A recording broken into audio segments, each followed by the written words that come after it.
Olá, um abraço fraterno e amigo de cada um de vocês.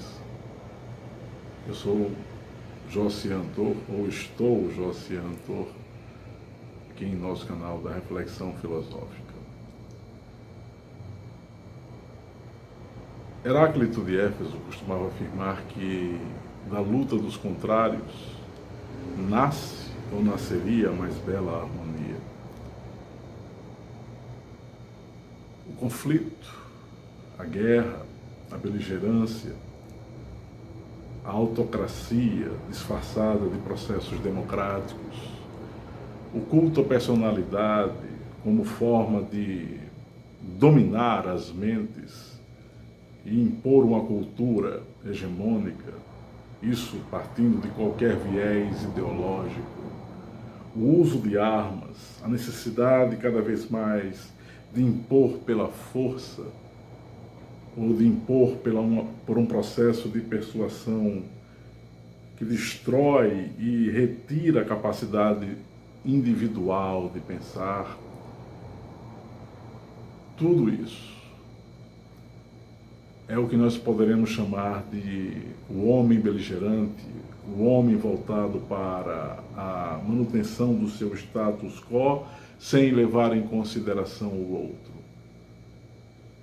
Mas se nós recuarmos no tempo, nós iremos perceber que lá no lendário continente Atlântico, esse que a história oficial ainda não fala abertamente, mas que já tem registros de sua existência por poucas mentes ousadas, nesse lendário continente, falado por Platão e tantos outros mestres, inicia-se um processo de guerra cósmica entre diversas raças extraterrenas vivendo na Terra e o próprio ser humano se desenvolvendo e contemplando seres não exatamente humanos brigando entre si. Desde sirianos, passando por outras raças, de seres serpentinianos, seres com configurações de peixe, seres com configuração humanoide gigante, como no caso dos Anunnaki. A Terra sempre contemplou a guerra. A guerra é a exponencialização de um conflito baseado em interesses de sobrevivência que não se limita ou não se restringe ao que nós aqui vivemos. Em muitos dos quadrantes do cosmos, em outras civilizações, há um processo de beligerância, a guerra cósmica e especialmente a guerra atual pela luta da alma humana parece ser algo ainda não percebido por muitas consciências encarnadas.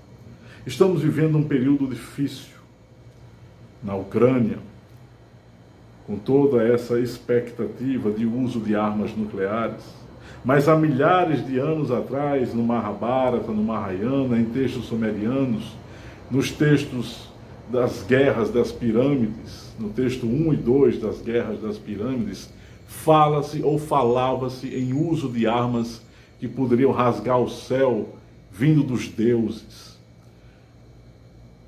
Ou seja, o uso de armas com esse potencial destrutivo não é produto do século XX, pertence a uma época já remota de nossa história. A guerra é produto da ignorância e produto do desamor. Hoje, vemos toda uma propaganda voltada para beneficiar um lado da história em detrimento do outro. Na verdade, isso sempre existiu, porque a história é contada pelos prováveis vencedores. A história é contada por aqueles que estão na cúspide da elite do mundo, no ápice da pirâmide socio-civilizacional. E aqueles que estão abaixo são submetidos a um enredo, a uma narrativa que não lhes permitem pensar diferente, ou se ousam pensar dessa forma, são ridicularizados ou são jogados à margem no construto social. É preciso pensar o mundo para além do conflito, ainda que esse fator seja perene, porque a existência é difícil, complexa, caótica, ela tem processos que são harmônicos, mas ela tem processos que são desarmônicos. Mas o ser humano é o grande fator de desarmonia, quando eivado de um primitivismo e de uma falta de ética existenciais. A guerra está na origem da vida, na origem das civilizações do cosmos. A maior parte das civilizações cósmicas não conhecem a paz. Apenas um pequeno grupo de seres aí fora, em realidades espirituais, pode abrir, entre aspas, a boca e falar em processos pacíficos.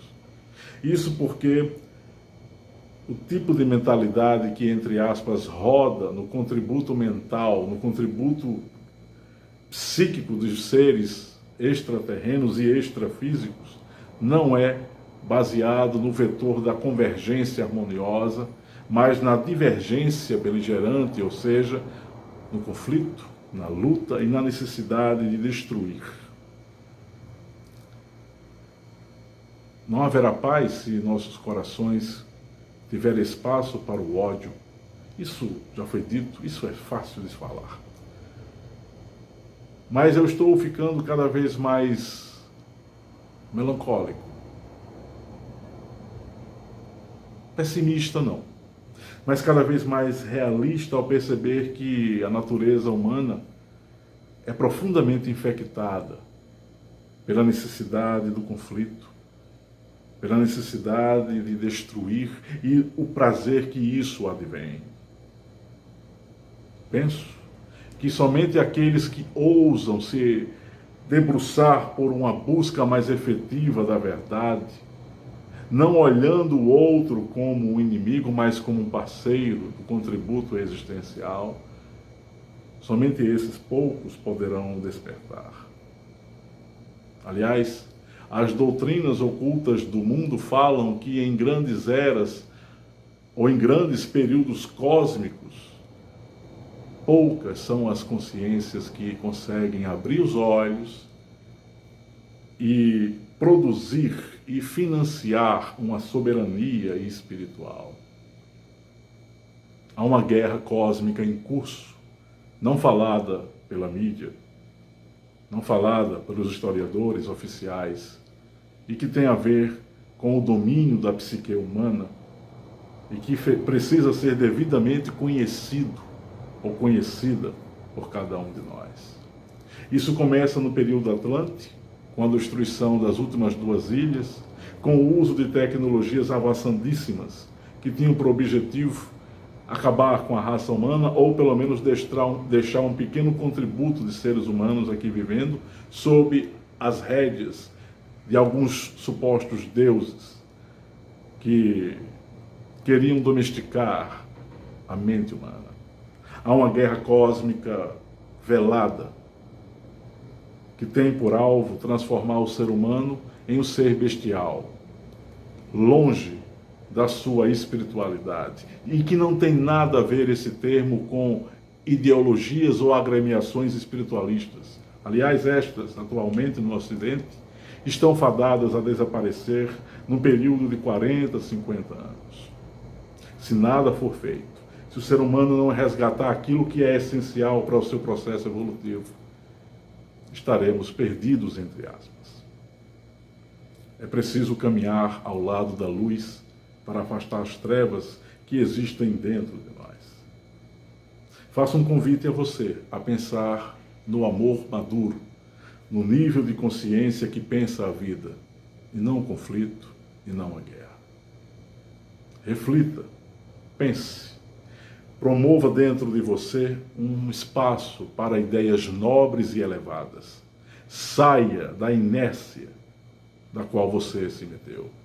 Você é o único responsável por aquilo que lhe ocorre, mesmo que outros possam lhe influenciar. Pense, reflita. Em um outro momento, retornarei para uma reflexão aqui em nosso canal. Um abraço fraterno.